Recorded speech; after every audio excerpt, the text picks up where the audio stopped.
This is Nadine with the 5 things you need to know. Extreme weather, manhunt, Proud Boys, Ukraine, and McConnell. The world has just experienced the hottest summer on record according to a new report from the European Union's Copernicus Climate Change Service. Data shows the planet experienced its hottest June followed by the hottest July as triple-digit hits seared parts of the U.S. and popular global travel destinations. A Pennsylvania community is on edge as the search for escaped convicted murderer Danilo Cavalcante enters its 7th day.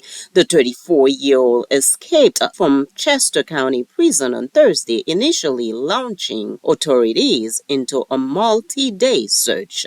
Around 200 law enforcement personnel are combined through neighborhoods and heavily wooded areas in the state's eastern district, hoping to keep Cavalcante moving and force him to make a mistake. Former Proud Boys leader Enrique Tarrio was sentenced Tuesday to 22 years in prison, the longest sentence given to anyone in relation to the January 6, 2021 attack on the U.S. Capitol. A judge said Tarrio organized the far-right Proud Boys group that was at the front of the Capitol riot, breaking past barriers and smashing windows to let rioters inside the historic building. The first breachers eventually led to Congress evacuating and temporarily halting the certification of the 2020 presidential election results. He was found guilty of seditious conspiracy and leading a failed plot to prevent the transfer of the power from Donald Trump to Joe Biden. Secretary of State Antony Blinken arrived in Kyiv today for talks amid growing concern that Ukraine's counter-offensive has failed to produce results. We want to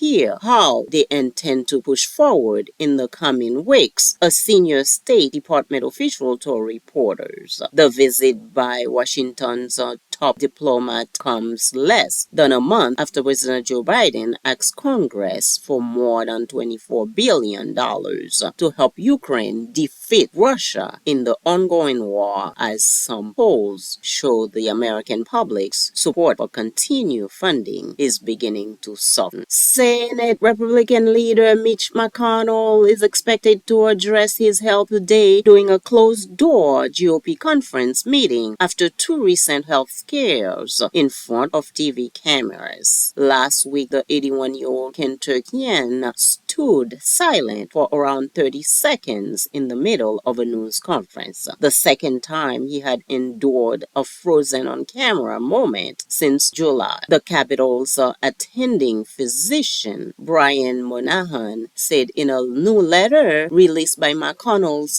office on Tuesday that there's no evidence he has a seizure disorder or that he experienced a stroke or a movement disorder such as Parkinson's disease after he was evaluated. And those are your 5 things.